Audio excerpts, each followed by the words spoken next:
Bien-aimés dans les Seigneurs, nous voulons faire une exhortation concernant les sujets sur lesquels de fois on nous a posé des questions. C'est le sujet d'une femme vertueuse. La femme vertueuse, qui peut la trouver? Nous sommes dans Proverbes chapitre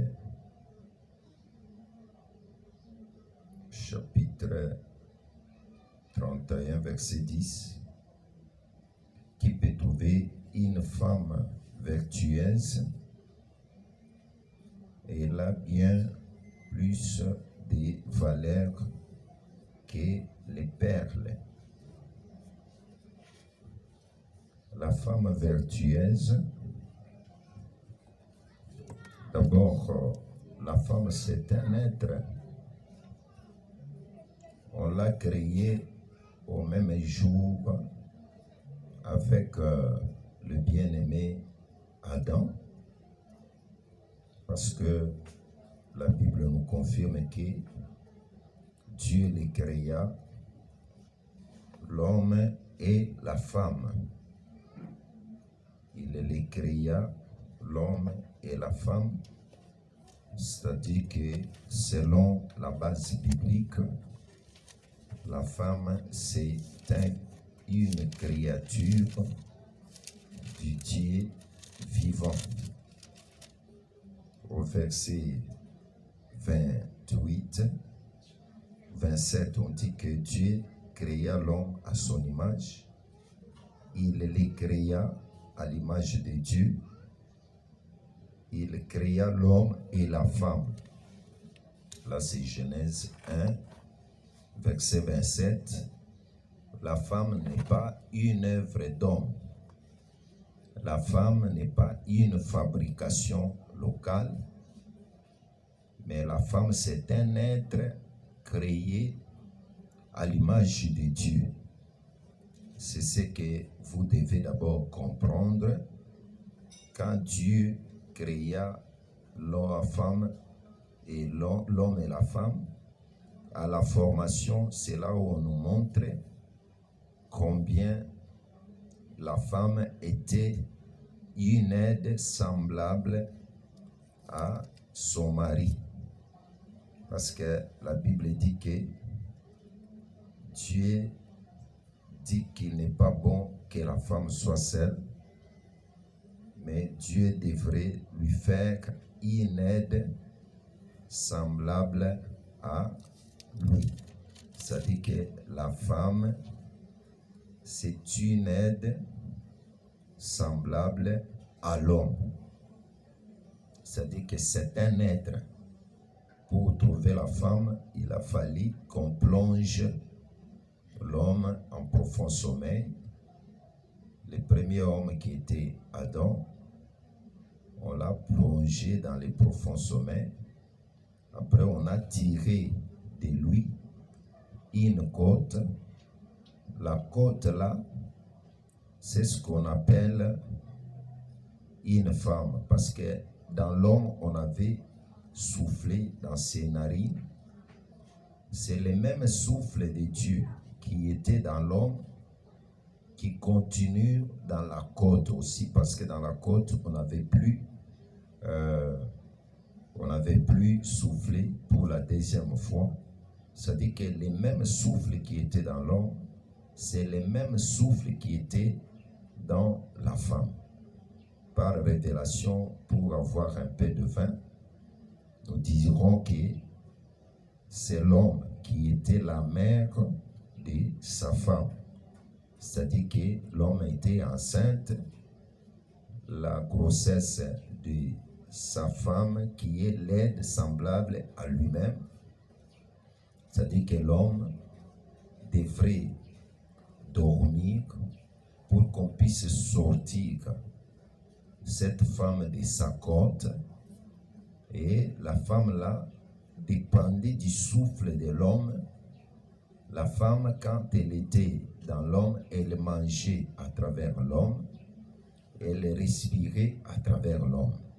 Quand on l'a tiré, on n'a pas ajouté un autre souffle, mais c'est le même souffle qu'elle bénéficiait dans l'homme. C'est comme ça un être qu'on appelle la femme.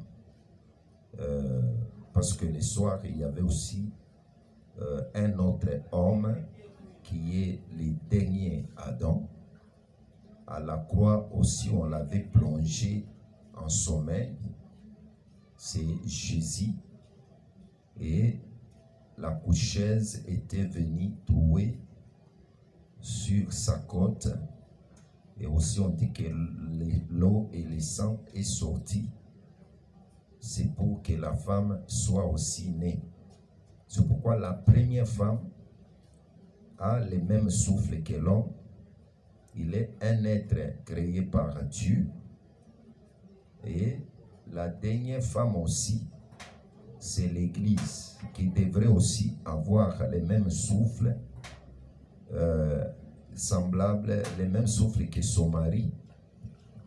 Et cette femme-là, c'est une aide semblable. La Bible dit que tous deux deviendront une seule chair, rien ne pourra séparer ce que le Seigneur a joint. Je pense au moins, c'est comme ça que je voudrais d'abord expliquer ce qu'on appelle la femme.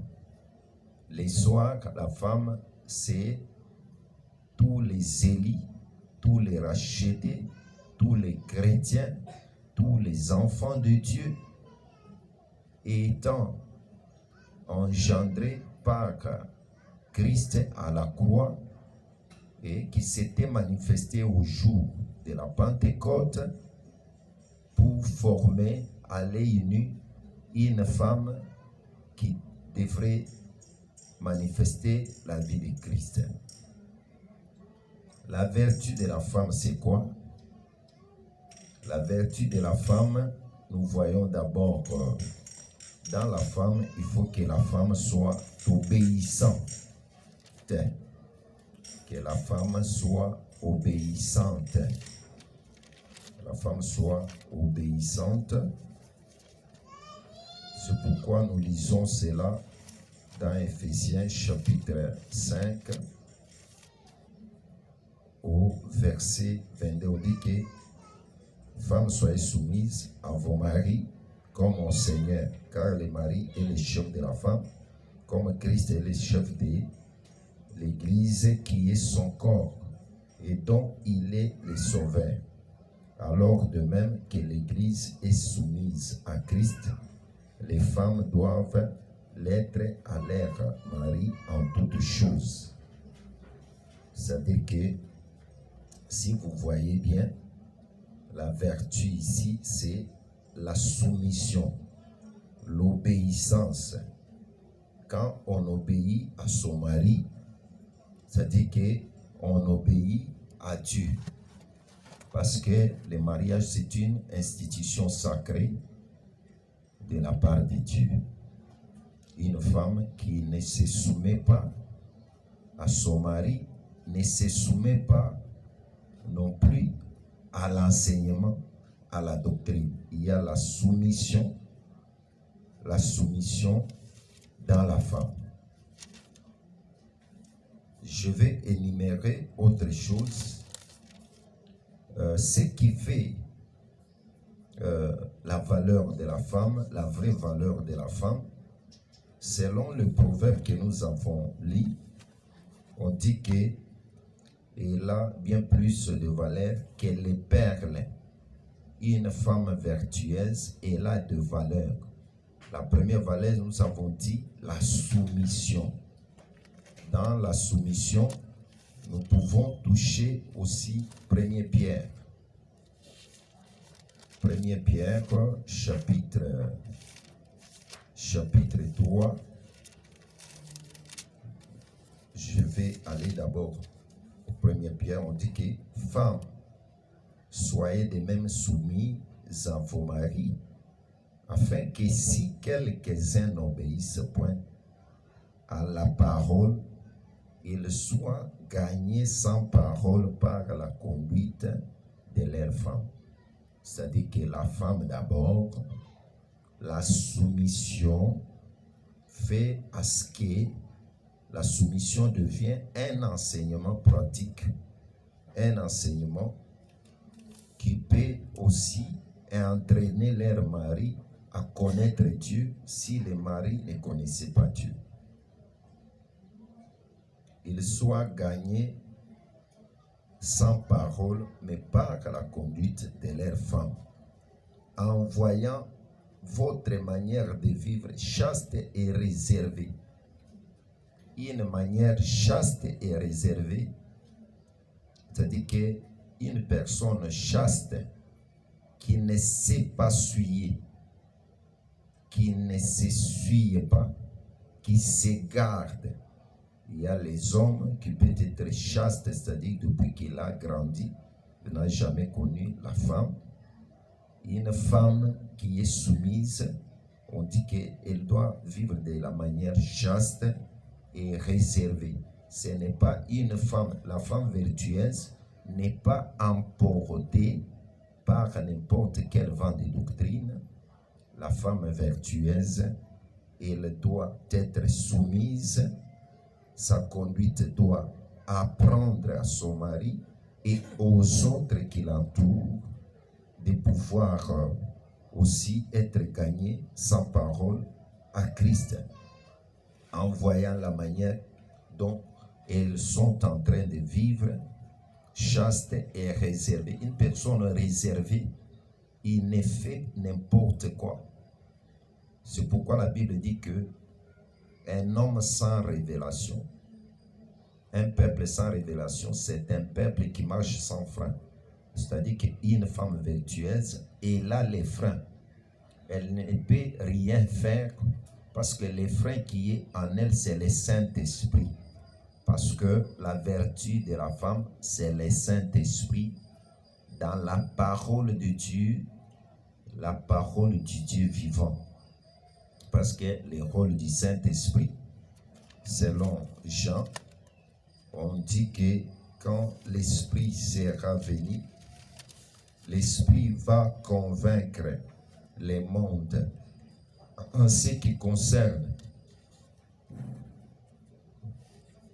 D'abord, on dit, Jean 16, 13, on dit que quand le consolateur sera venu, l'Esprit de la vérité, il vous conduira dans toute la vérité, car il ne parlera pas de lui-même, mais il dira tout ce qu'il a entendu et il vous annoncera. C'est-à-dire que la parole nous dit que quand le consolateur vient, d'abord, il doit dire toute la vérité. Mais je vais, ce que la Bible dit quelque part, on dit que toujours dans Jean,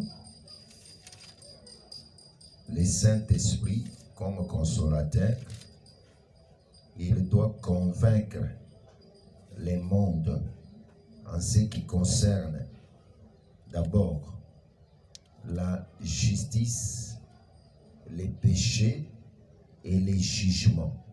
C'est-à-dire que le Saint-Esprit dans l'homme doit convaincre le monde en ce qui concerne les péchés, la justice et les jugements. Ce sont les critères. Je ne parle pas sur le Saint-Esprit, mais je donne en passant. Parce que j'ai dit que cette femme chaste, d'une manière chaste qu'elle doit se conduire, réservée, la réserve là, c'est ça même, quoi, c'est ça le Saint-Esprit qui ne peut permettre, si vous retournez en Israël, vous trouverez que la colonne de feu pendant la nuit, la colonne de la nuit pendant la journée. Si la colonne s'arrête, Israël devrait s'arrêter. Si la colonne se déplace, Israël va comprendre que c'est le départ. Si la colonne traîne, là vous allez lire Nombre chapitre 9, vous trouverez cela que autant de jours que la colonne devrait s'arrêter, c'est autant aussi de jours que les peuples devraient aussi s'arrêter. Parce que c'est dans le Nombre, chapitre 9, je dois donner rapidement, mais mon souci, je vais dans peu de minutes qui me restent approfondir ce qui est mon sujet. Cette femme ici, on dit que sa vertu, c'est la soumission. Elle doit vivre de la manière chaste et réservée.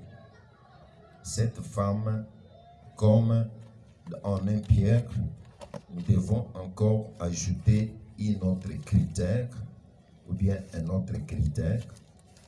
Nous sommes au chapitre toujours 3. On dit que ayant non cette parure extérieure qui consiste dans les cheveux tressés, les ornements d'or ou les habits qu'on rêvait. Mais on n'insiste pas, c'est-à-dire les perles, c'est ce qu'on a cité dans le 3e verset.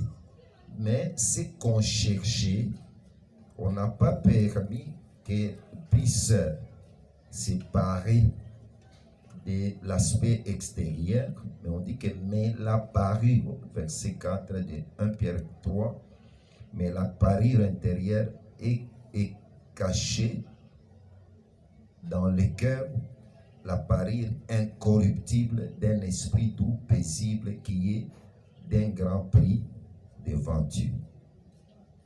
Ainsi séparées autrefois les femmes qui espéraient en Dieu soumises à leur mari, comme Sarah qui obéissait à Abraham et l'appelait son serviteur. C'est d'elle que vous êtes devenues les filles en faisant ce qui est bien sans vous laisser troubler par aucune crainte. Vous allez trouver que la femme vertueuse, même sa façon de s'adresser à son mari, elle découvre que son mari, c'est ça même son maître. Parce que si nous retournons en Genèse, vous trouverez que c'est le mari qui était la mère même de la femme. Nous avons déjà parlé de ça. Quand on chasse, la femme va chez vous, la femme doit retourner dans la côte de son mari. Parce que la côte, là, quand on la retourne, hein, c'est ça l'origine de la femme. Maintenant, qu'est-ce que je vais toucher? J'ai constaté quelque chose dans la Bible avec Dina. Dina, c'est la fille de qui? De David. Il y a quelque chose qui s'est passé. Lorsqu'on a donné une mauvaise pensée à Amnon, qui était tombé malade, hein, dans la ruse de pouvoir déflorer sa petite sœur, il a joué la ruse dans 2 Samuel chapitre 13, verset 10. On descend, on dit que Amnon dit à Tamar, apporte-moi les mains dans la chambre et que je les mange de ta main. Tamar prit les gâteaux qu'elle avait fait et les porta à Amnon, son frère, dans la chambre. Comme elle les lui présentait à manger, il la saisit et lui dit, viens couche avec moi, ma soeur.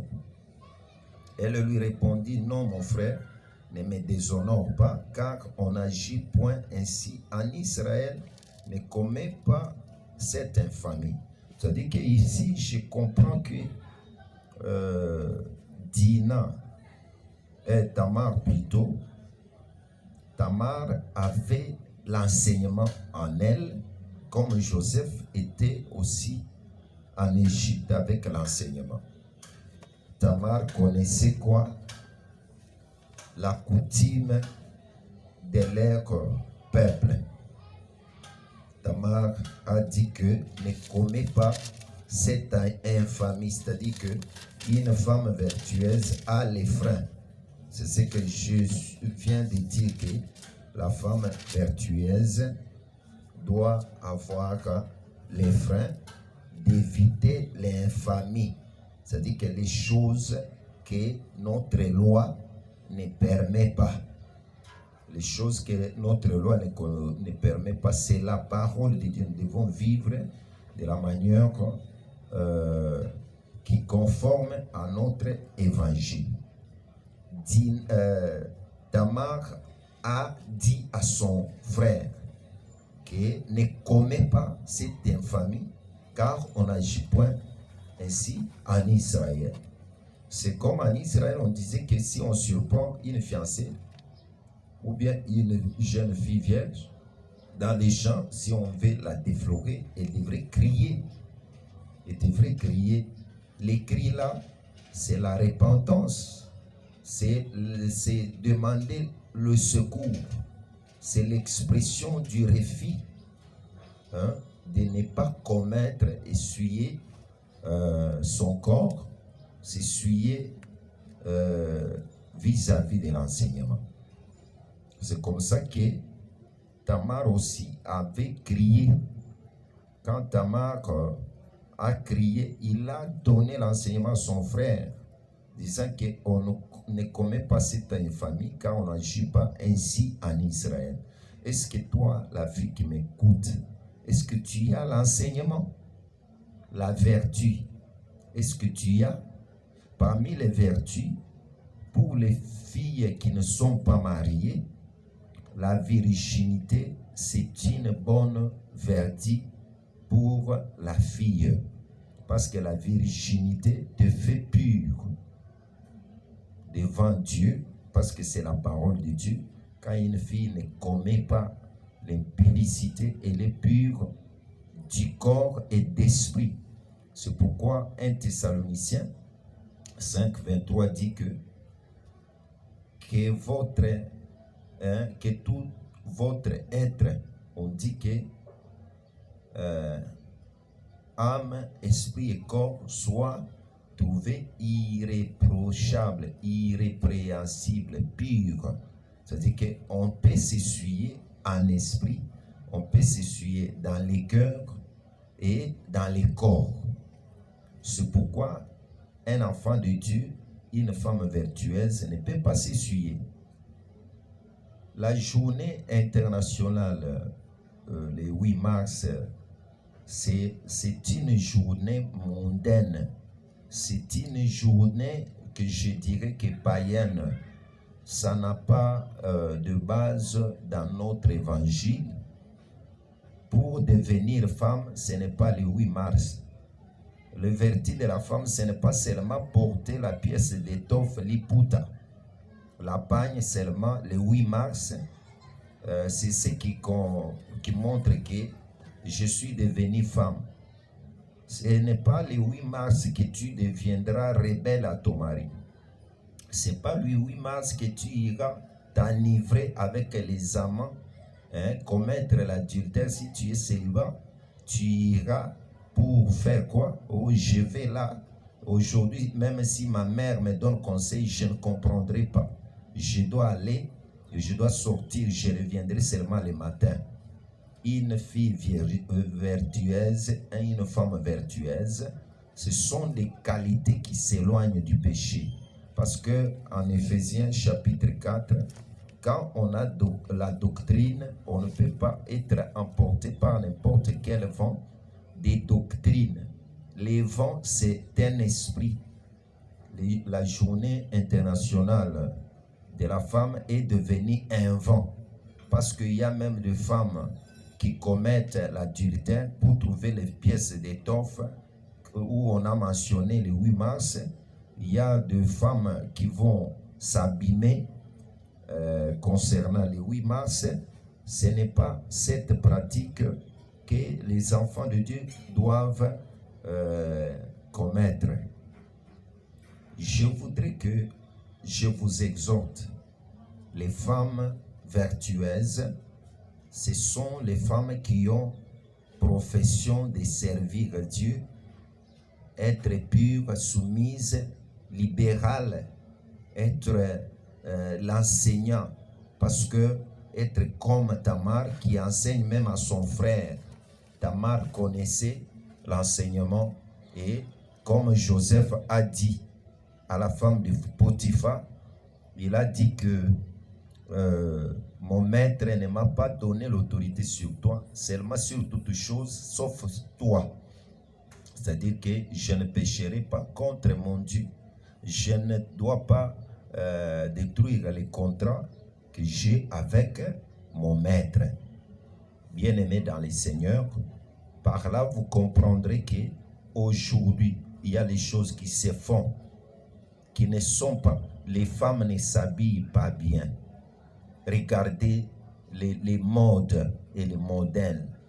On prend une jupe qui semble être longue, mais regardez la fente. La fente commence du pied jusque même au rein.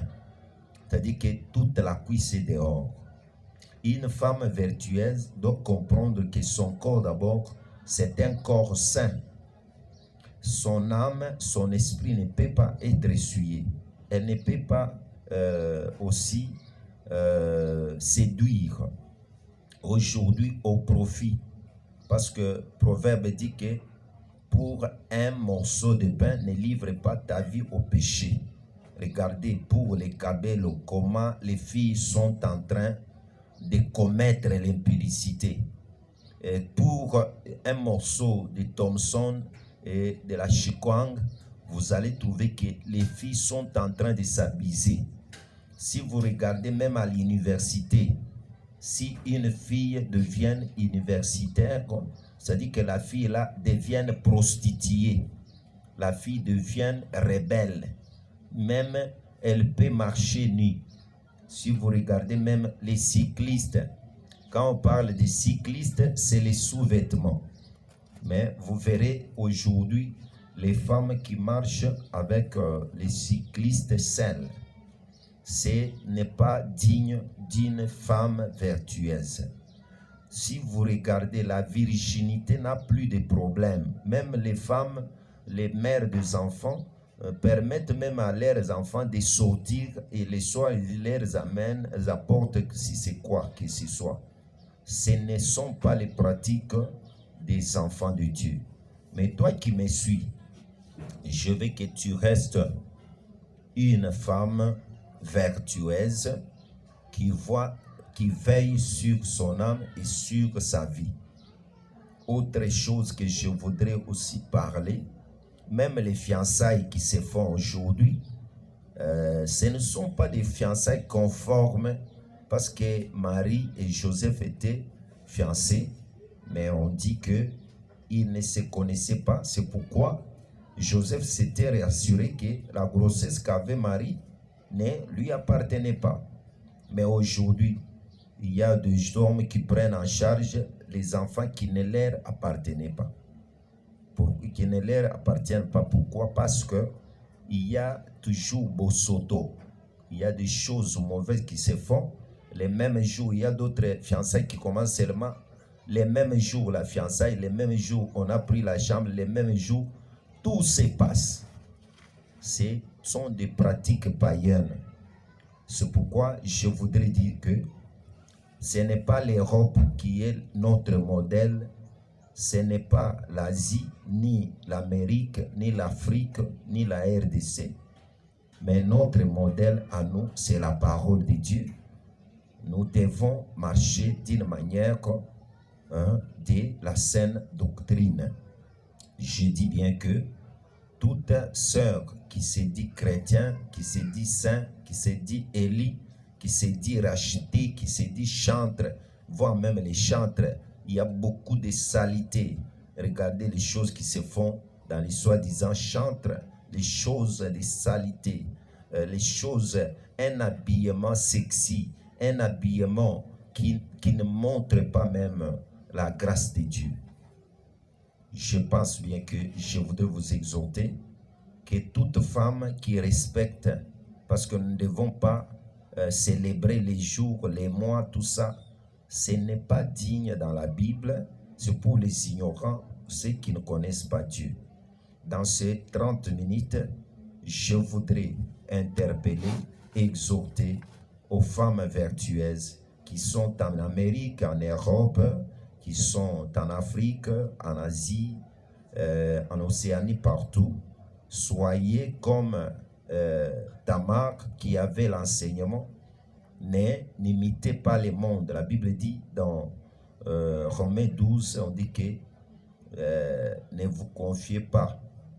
Je vous exhorte d'offrir votre corps comme un sacrifice vivant, saint, agréable et d'une bonne odeur, ce qui sera de votre part un culte raisonnable. On dit que ne vous conformez pas au siècle présent. Soyez transformés par le renouvellement de l'intelligence afin de discerner, de connaître quelle est la volonté de Dieu, ce qui est bon, parfait et agréable. Une femme doit vivre, ce n'est pas dans la mondanité. Si vous regardez, même les femmes qui viennent à l'église, allez dans les fêtes, vous trouverez dans les salles des fêtes. C'est-à-dire que tous les dos nus, tout le cuisse dehors, c'est-à-dire que parce que nous sommes dans la salle des fêtes, ce sont les pratiques diaboliques et sataniques. Votre corps, c'est un corps saint. Pour ceux-là qui nous écoutent, je vous bénis au nom du Seigneur Jésus-Christ. Soyez des femmes modèles, des femmes de qualité, des femmes servantes de Dieu, des femmes